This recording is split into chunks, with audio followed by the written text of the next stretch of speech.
Good day, this is Thumbs United. We are doing our first creative stream in a while. I couldn't wait, so we're doing it today instead of waiting till Creative Wednesday. So let's get started. I have Photoshop set up, ready to go. And in the corner we have Project Aerospace, just the video. You can do exclamation point space.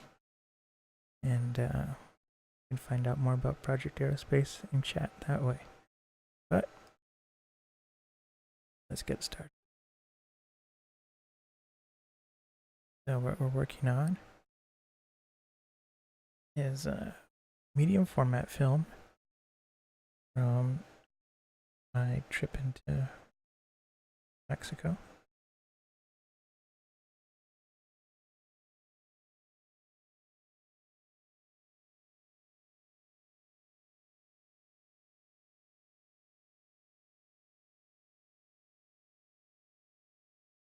Uh-oh. Doesn't want to work.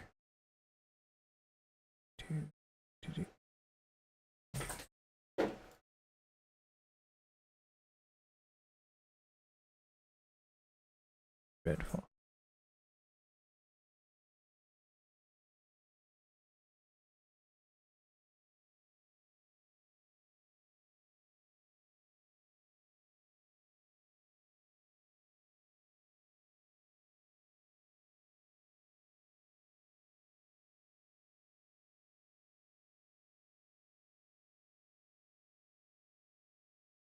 Oh, it's freezing.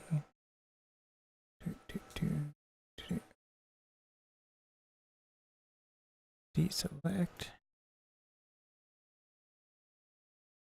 There we go. Okay. I'm sorry. I don't know what's going on.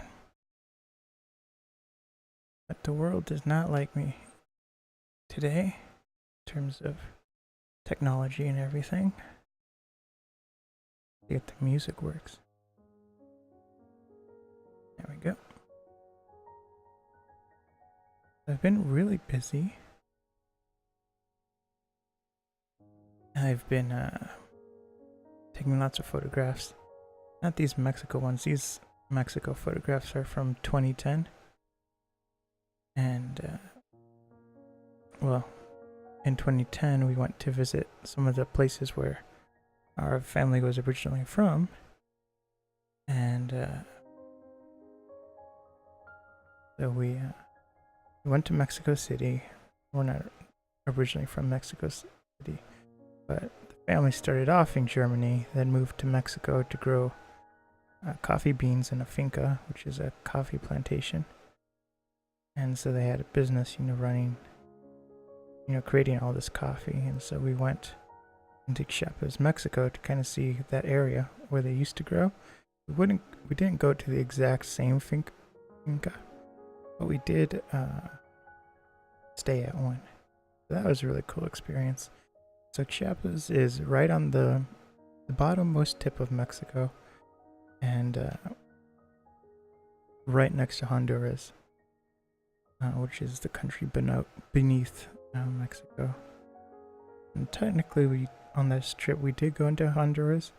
We just crossed over a bridge, and then we were in Honduras, and then we crossed back over, and then we were back in Mexico.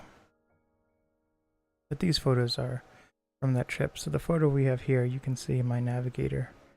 It is, it's actually Teotihuacan, which is the sun and the moon pyramid. And this is kind of the ruins on the side of the pyramid. And so where this is a photo of is where, they would have the restrooms and the buildings to set up the various religious gatherings for the pyramid. To be honest, it was probably for getting ready to sacrifice people. But yeah, it was definitely entrance into the stadium, into pyramids. But it is kind of run down. there would have been roofs and everything over here.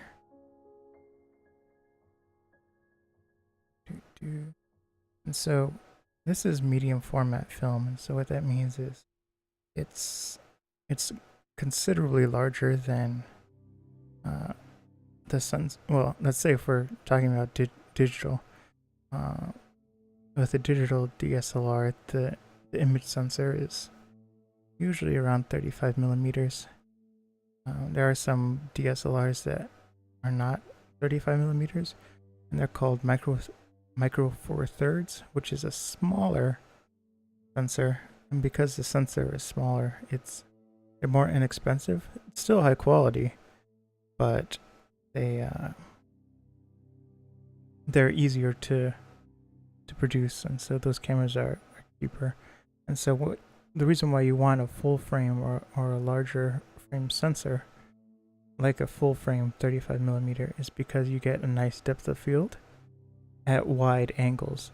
You can always get a nice depth of field with telephoto lenses, and so those are lenses where you like zoom in into your subject. Those are always easy to get a really shallow depth of field, but it's very difficult to get a shallow depth of field with a wide angle lens, like a 28 or a 35 millimeter lens, and so on. And so with a full frame 35 millimeter, you can use a wide angle lens, but still get the effect of using a telephoto lens, even though you're very close to your subject. So the reason why you want to have, a shallow depth of field is it's a way you're not taking 3D photos, which I'm pretty much the only person who still takes 3D photographs, but it's a way you can separate your subject from the background. So let's say you're taking picture of a tree, but there's 5 other trees behind it. But you only want that one tree to be the focus for the viewer. So with a shallow depth of field, you just focus on the tree, and then everything that's slightly further behind where you focused will slowly start to drift out of focus. And so a really high depth of field is, let's say you focus on the tree and it's 3 feet away from you, but the tree behind it is 5 feet away from you. And it might only be a little bit out of focus. And so that's a really high depth of field. A low depth of field is the distance between in and out focus it's like a sliver. So something that's 3 feet away. Going back to the tree example, the tree is 3 feet away from the camera, and then you take a picture, and something that's a foot farther away from the camera, so it's 4 feet away from the camera, is completely blurry, completely out of focus.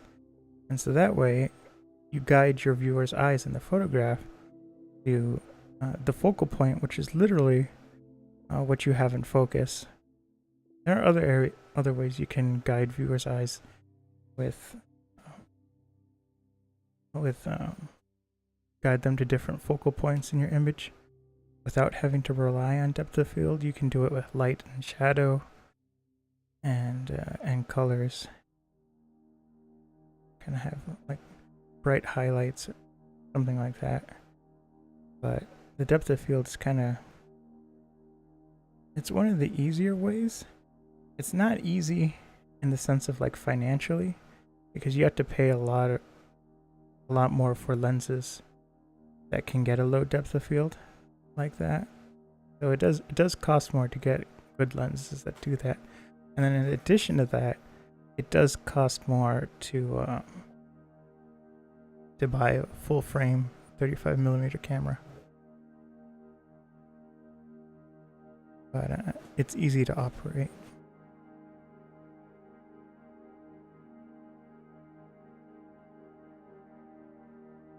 These photographs are not too many scratches.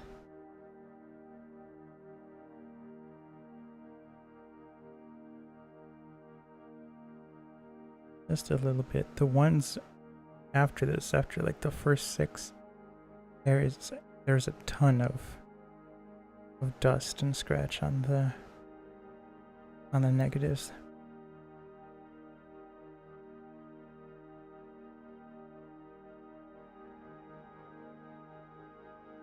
But so that's kind of the story with 35mm. And so 80mm or medium format, the sensor size is over double the size of 35mm. So that really changes the physics of the lens and the millimeters and everything. So a wide angle lens on a 35mm digital camera is like 28mm. That's pretty wide. But with a medium format lens, an 80mm lens is it's actually pretty wide. It's like a 35mm if it was on a 35mm camera. That makes sense. And so it is. So even though the 80mm is still like it's a longer lens, because the sensor or the film size is so much longer, so much bigger, it's actually covers a wider area for the lens to see. So because of that, you get the joys of a telephoto lens and the benefits of a wide angle lens, so that depth of field effect is even shorter. So it almost looks like you're taking photos kind of as though through a microscope, almost, where just a sliver of somebody is in focus.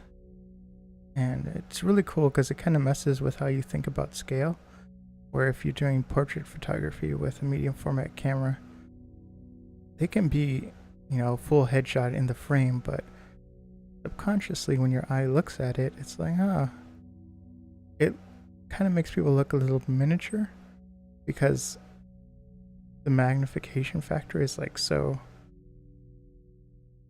great. Like you see so much details, like crisp, sharp details, but they're still far away, and so it kind of messes with your brain a little bit, but really cool to work with medium format for that reason. And so I work with medium format film, and these negatives are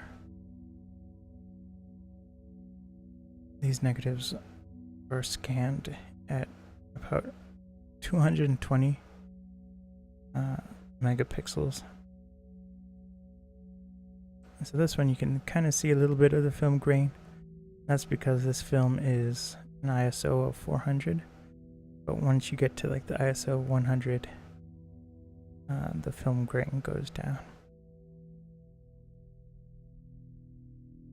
And so this project, I'm going to try to render it in 8K. We'll see though.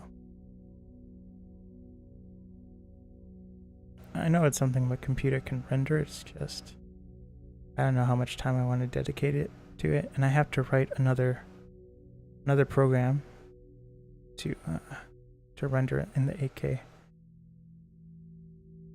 Essentially what this program does, it's a simple program to write. I've already written one similar to it, but instead of rendering like the video all at once, which is very risky, because if you start a project and it's like, okay, export the whole project, then if it fails or you run out of time or the power goes out, then you have to start over from the beginning.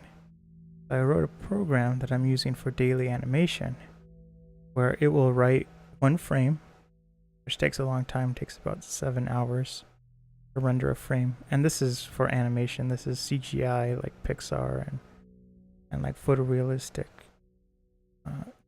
3D models and everything. And like CGI for like Star Wars and character models like that. That's what daily animation is doing, but the program says, okay, I'm going to write one frame. That one frame takes about 6 hours. And then it says, okay, I'm quitting. So it quits. And then in a text file, it says, I completed, frame 1. And then it starts the program up again, and it says, okay, now only render frame 2. And so you think it takes a long time to start the program up, but it doesn't. It takes like 7 or 8 seconds for the program to start up and load the file. But then it takes, 6 hours to render 1 frame. But it's worth it, because it's a pretty frame. But that wouldn't work too well with rendering video, because each frame might take 10 seconds or 9 seconds in 8K.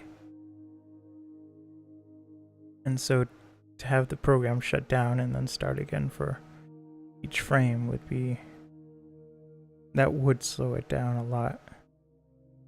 And so the program I have to write is it will do it in batches. So I'll have the program like I can set it to anything I want, but I'll have it set to like do 100 frame chunks. So it will sit down and it will render, frame 1 to 100, and then it will stop and say, okay, I did chunk 1. And then it will start the program up again and do frame 101 to 201. And it will just keep going that way. And so it's still doing the chunks where it stops, and it, kind of says, okay, if something happens, like if I have to quit or the power goes out or anything, it has a point where it can say, okay, I actually completed this last set. But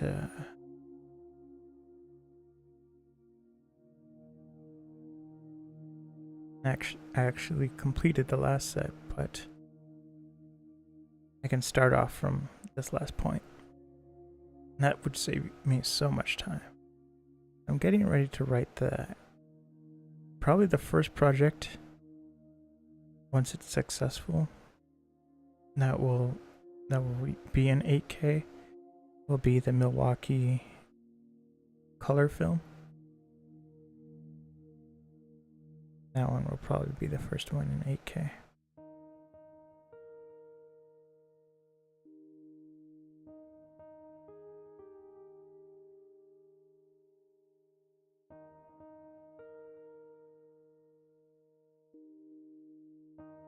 Yeah, I scanned them a little bit differently. The Milwaukee Photographs medium format film was about 100 and, well, it was like 160 megapixels. But the way I scanned it for this Mexico series, they're 200. They vary between 260 and 220. So to make them all uniform and the same resolution, I scaled them all down to 200 and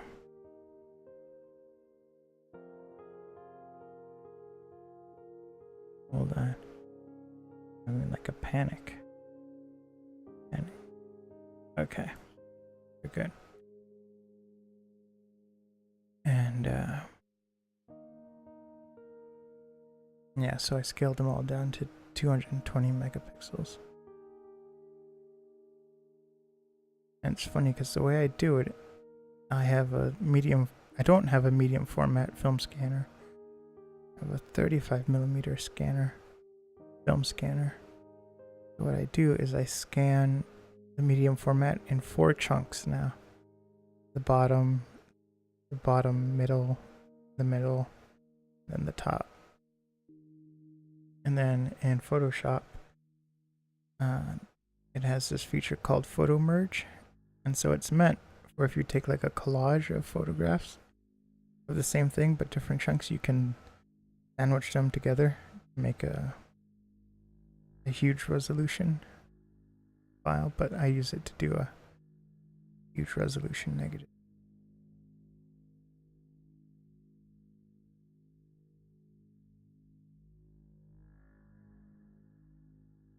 Oh man, and talking about panicked,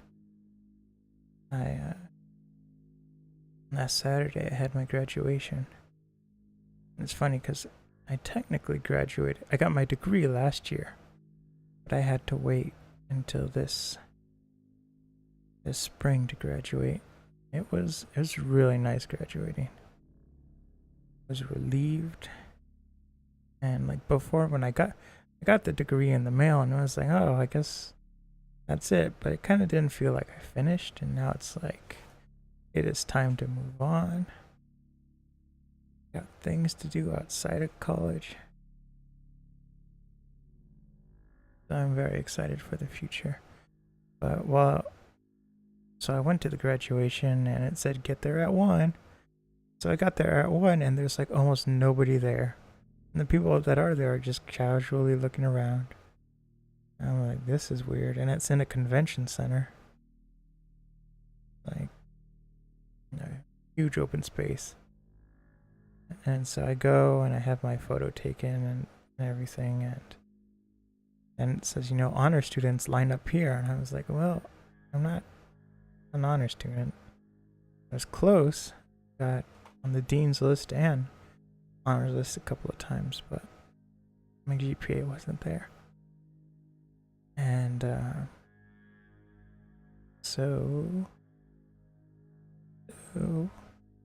so I'm like lining up because I figure, okay, they're gonna divide us into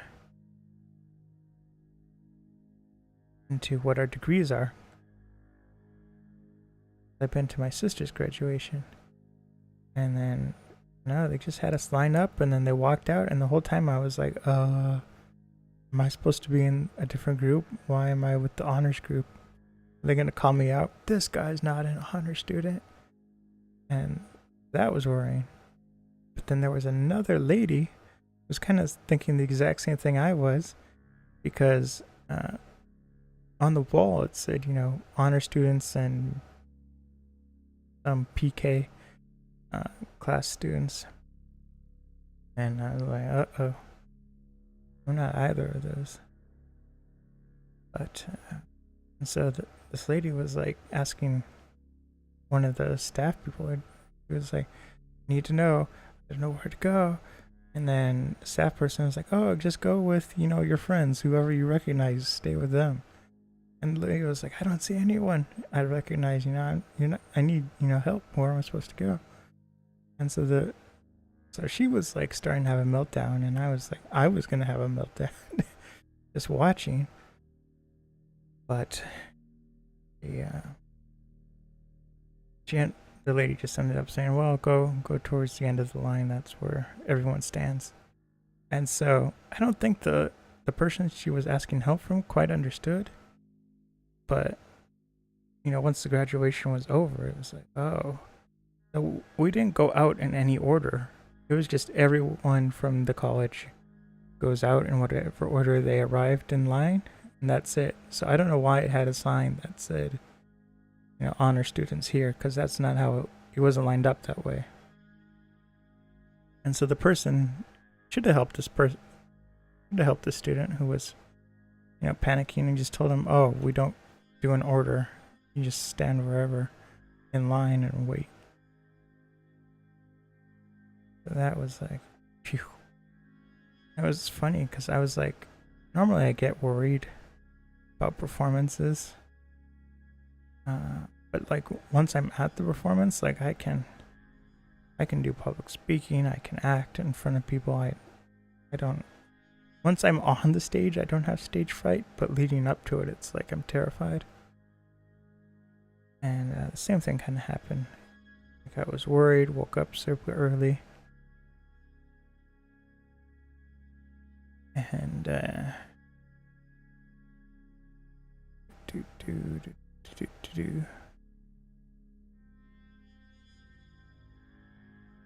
woke up super early. What else did I do? Oh, I didn't trust my stomach. I was like, I'm gonna eat really slowly and go easy on the coffee. I don't want to, like throw up on stage from nervousness, but none of that happened. And I was more nervous about being late, but then once I got there, it was like nobody's here. I'm like the first one. So that was funny. And then it just got easier from there.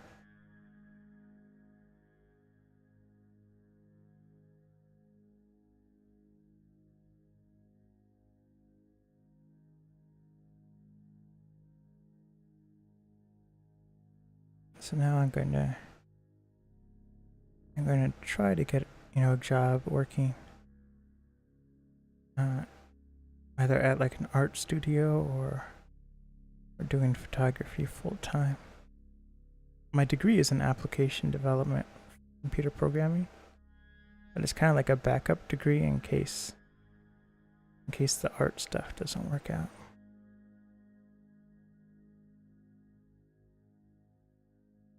And it's like I can always do the art as a hobby, but I have to know if I could do it full time.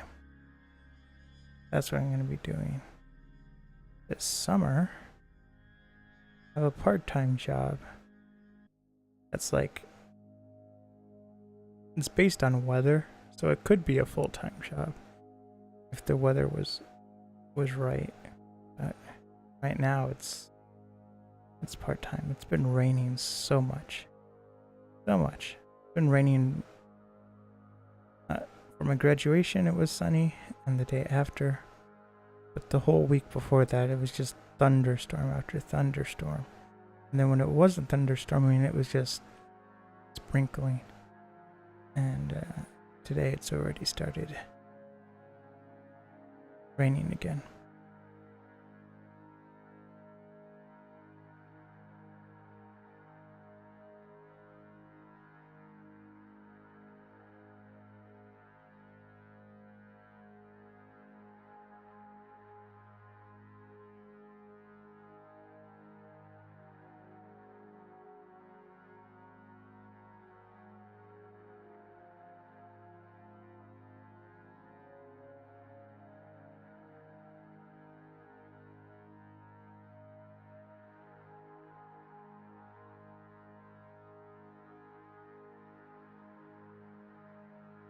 And I'm like having such a hard time with my internet today.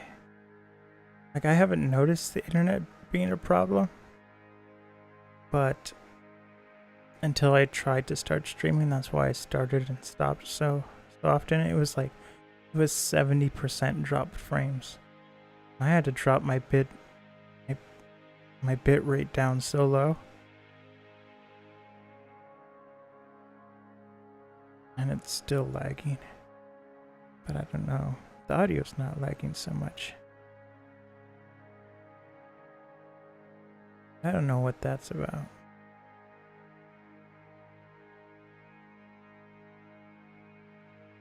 Our internet service provider's been having problems. They keep going down for maintenance, but they don't tell you beforehand. So then you call them up because it's like, oh, your internet ran out. And then, you call them and they're like, oh, we're doing scheduled maintenance. Don't try to call tech support because they can't help you. Yeah.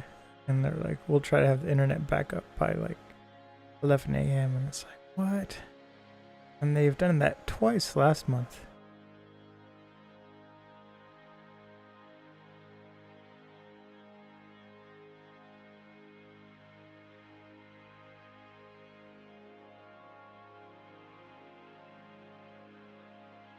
But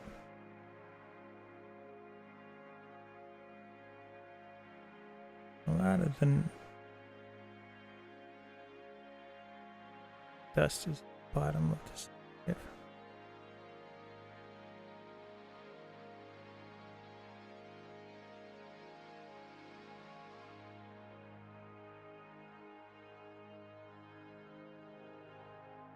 Save it.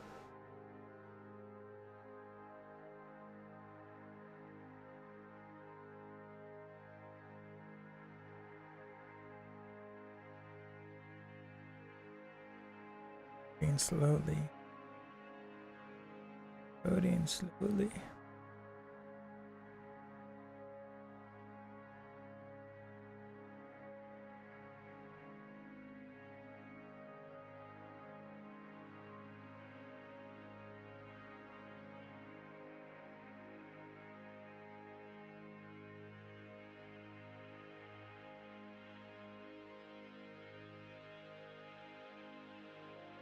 Open up to the next one. Takes a little while to load.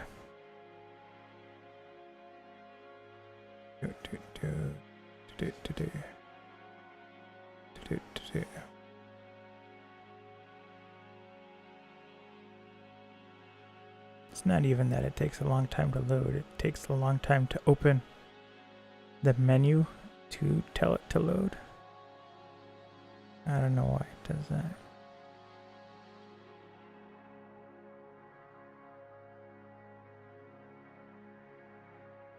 I think it's like based on some thread. And so the computer gets stuck thinking about one thing and then it's like, oh, you right clicked. And it finally figures it out.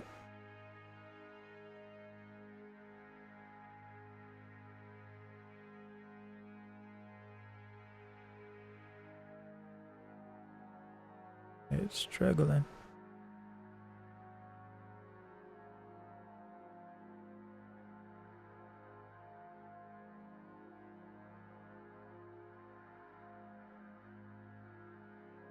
Okay, here we go. Sending it to Photoshop.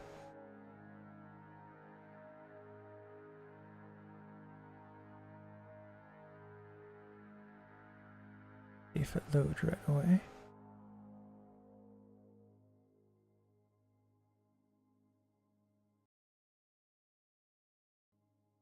I've made some modifications to my computer where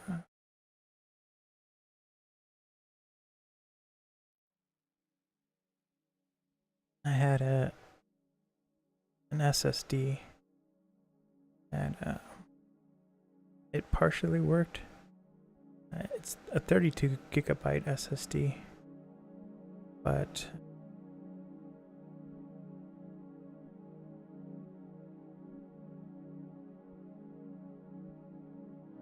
there's a bad sector on it. So when an SSD has a bad sector, once it tries to read that sector, it will just, everything crashes because it can't.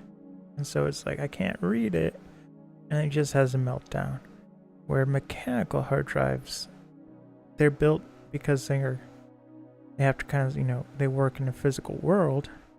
And so if they can't read a sector, they're like, okay, I'll come back and try to read that sector later. Or they'll just kind of guess, you know, what was in the sector. And so that's okay if there's like one or two bad sectors. But when there's a lot of them on a mechanical hard drive, then it starts to slow down, not work right, and files can get corrupt, or you can like lose a whole folder and everything that was in it. And but mechanical hard drives are built to kind of handle a little bit of failure, but solid state drives can't, because there's no mechanical components. If transistor is down, it's down, and it can't, you know, heal from that. And so it was kind of like, oh well, I can't keep a full operating system, especially not Windows. And I've been using it as a scratch disk, only 11 gigabytes of the 32. So I just got lucky in the way I partitioned it the first time. All the good sectors were on the 11 gigabyte side, and then I just kept the rest of the 32 gigabytes as free space, unformatted free space. And so I let Photoshop and Lightroom use that 11 gigs as a scratch disk.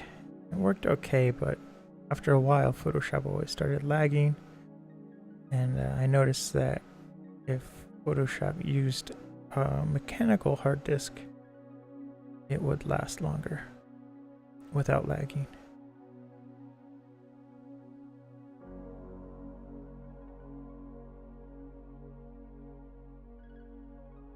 So I was like, okay, I'm not getting that much improvement in Photoshop or Lightroom.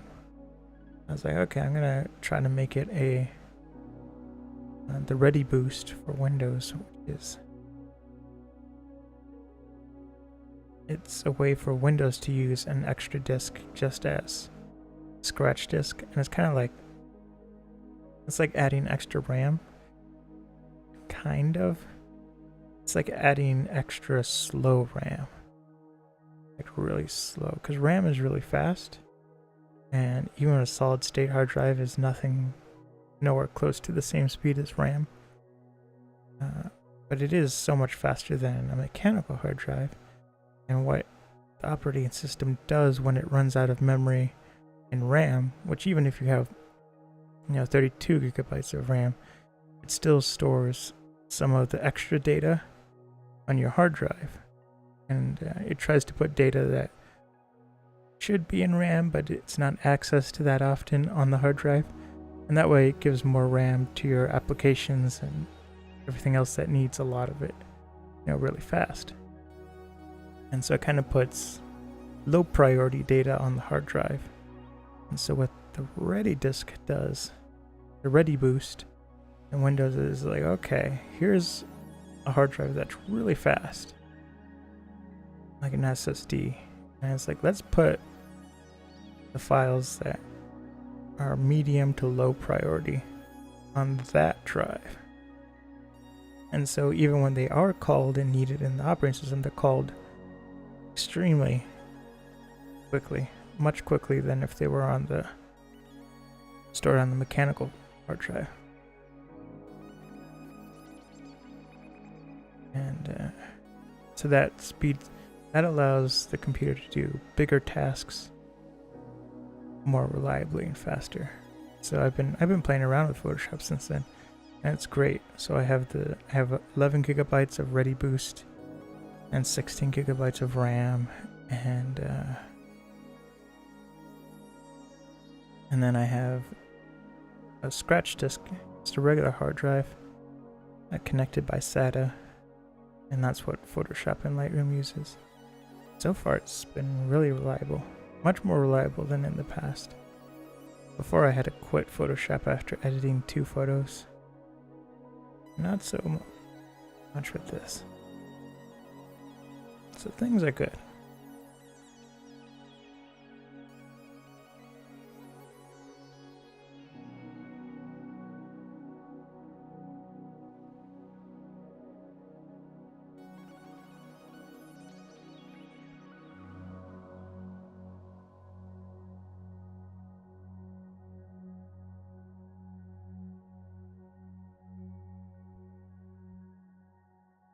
I've been doing a lot of web design stuff.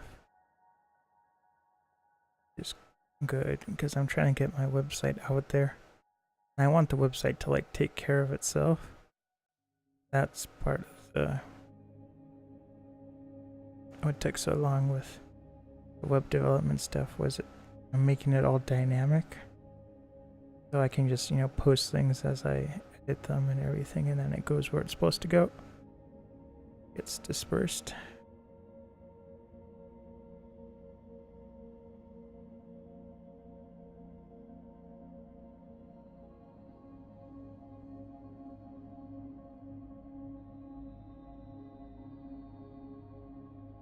Whoops. Luckily there's nothing there.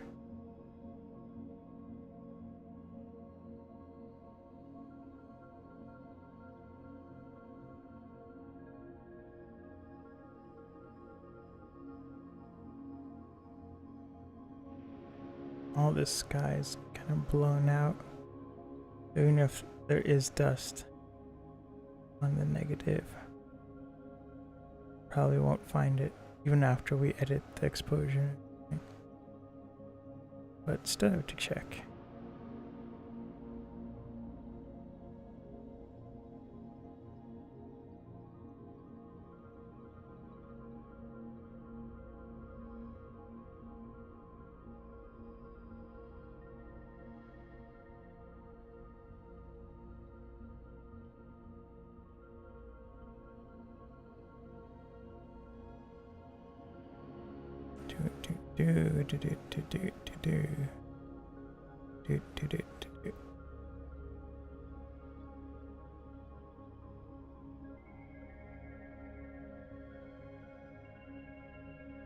I've also been hiking more.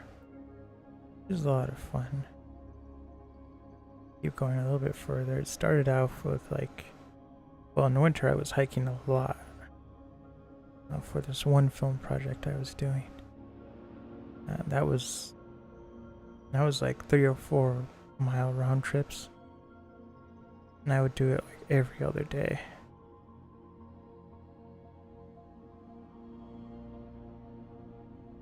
And in the snow and everything, and it was really cold.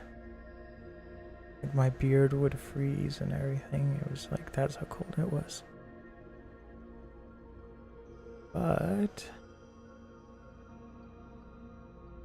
I've been trying to run around to all the parks to take photographs for Sleeping Spring.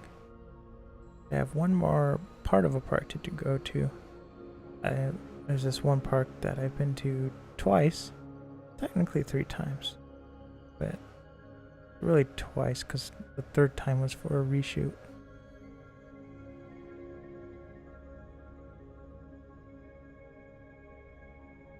And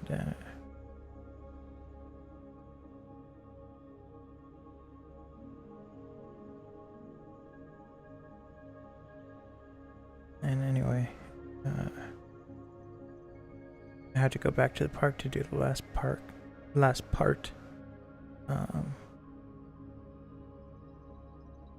It's just a long park, and I'm shooting everything. I'm doing 35mm 3D and then VR. So it just takes a long time. And then I'm also doing 4K video, and so I set up the tripod, take the video for 30 seconds, and then while the video is recording, I'm taking the pictures and everything, and so it's exhausting. If I was just taking photographs, it would be fine. I could do the whole thing in one day. But with the 4K video footage, it's a lot of setup, and then it's like, oh, let's stop every 10 feet, really like every 15 or 20 feet. It's like step, record, step, set up and record.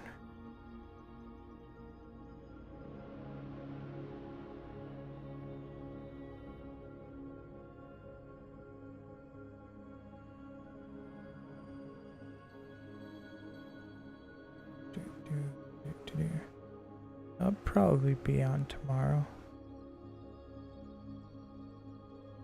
for about an hour.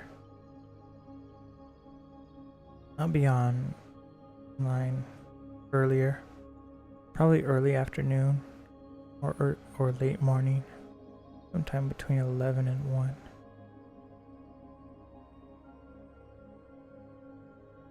I just have to feed the animals, and I'm free. I've been doing so much, side editing and negative scanning that now's the time for editing all that work I've been doing, especially taking the photographs and everything.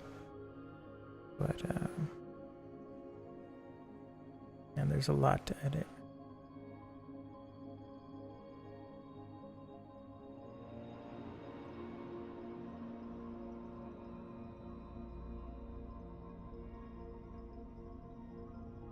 Look, aren't we glad we checked this? Rise.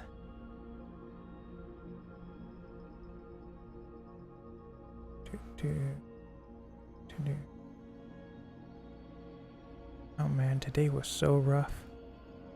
So rough. I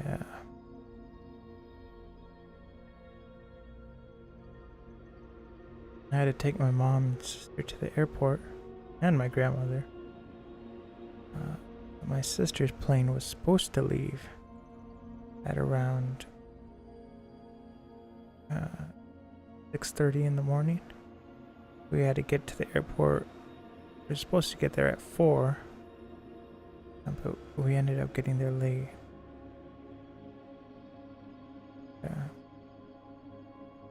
So my mom and sister weren't ready to go.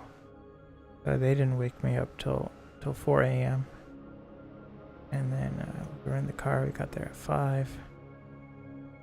Well, no, we got there at 5:30 in the morning. And so she goes through security, gets to her plane, and then it says, delayed 40 minutes. We're like, oh, that's good. It didn't leave without her. And then she's like, so then my mom and I go to McDonald's and pick up, breakfast and a coffee for me. I'm driving the car home by myself. And we're sitting in the parking lot, and then it's time to drop off my mom and grandma. And again, my sister texts, and they're like, oh, the flight's been delayed again. And I was like, uh-oh. Then I drop off my mom and grandma, driving home. And then I get home, and my sister texts again. And they're like, okay, they're not going to use the plane that they were originally, supposed to fly out. It was having mechanical problems.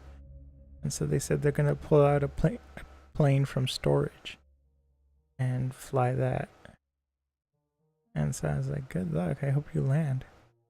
And so then she got on the plane. And so for whatever reason, because the plane was in storage, they're like, it was fine, but you can't use the restrooms. The restrooms weren't set up. I thought that was pretty funny.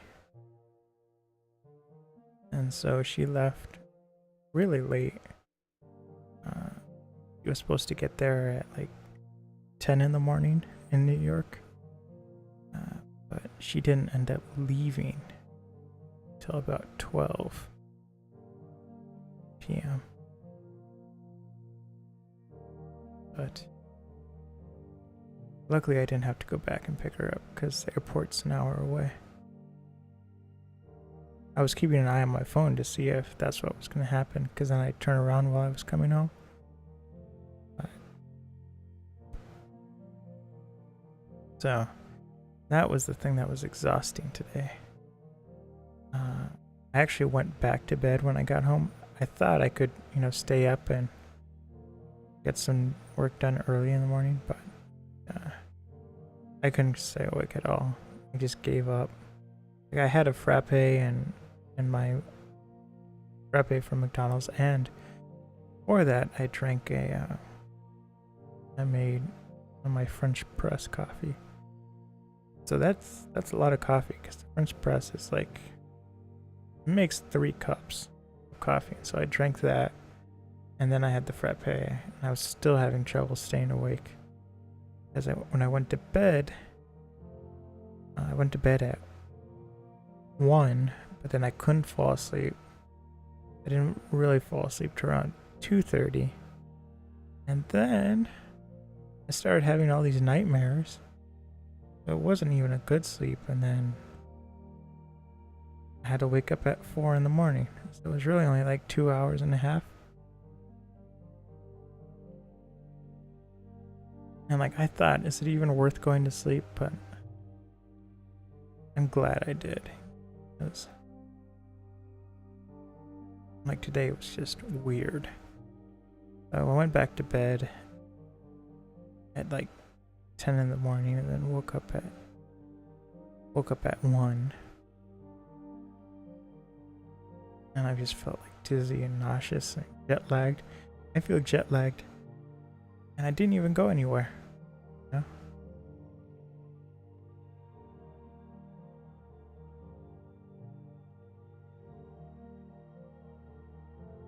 that's why I'm kind of tired. And then, like, I was set up the stream and everything, and I was ready to start. I got like really nauseous. Like, I was like, this must be what it feels like to be a baby, because I couldn't. My head felt so heavy. It felt like it just wanted to roll off my head. And it was just, I don't feel good at all. I'm like dizzy and everything. But then I ate a piece of cheese. And I was like, maybe this will count as the meal. And then about a half hour later, I started to feel better. I was like, oh, thank goodness. And And yeah, so then I started to feel better. My appetite came back. I made some beans and rice, like some good rice, and now I feel great. I'm tired, but I no longer feel dizzy and nauseous. But before I was streaming, I was working on this other project, some more film previews that are coming to Footations. So they're all edited, but I have to export them. I exported, there's 12, and I exported 9, so there's still 3 more to go. But I said I have to stream, so I stopped it. Stopped exporting it, because it's all on this hard drive.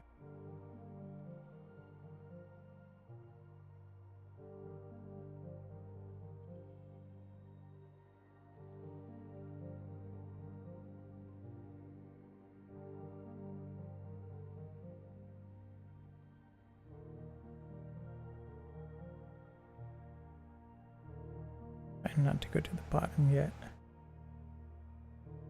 Catch dust up high.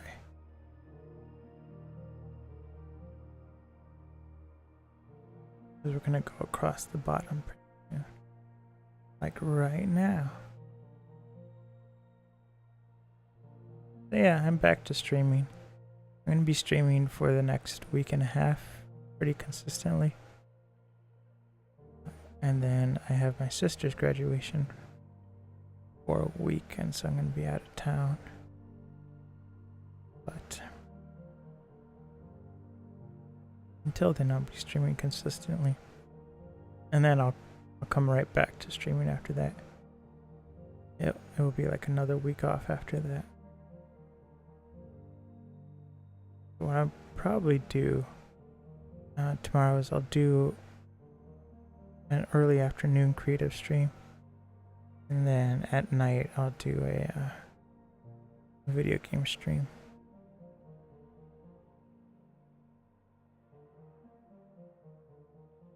I haven't decided what game. It might be Forza Horizon 2, or it might be Halo. Might even be Destiny. I just beat Destiny, and like the game was fun and everything, but I understand now why people were so angry. It was really short. Like I have the Taken King pack, so I have the expansion 1, 2, and the Taken King, and I've only beaten the main story. I haven't beaten any of the expansions. But I was like, wow, if I had gotten Destiny before the expansions came out, I would have been so grumpy. So grumpy. But it is fun. And I'm finally leveling up. I think I'm like 25 now. But I'll definitely be playing Destiny live sometime in the future. I want to thank everyone for coming out. I'll see everyone tomorrow, early afternoon, with another creative stream, where we'll be doing the same thing, more film editing. Thanks for coming by. Bye-bye.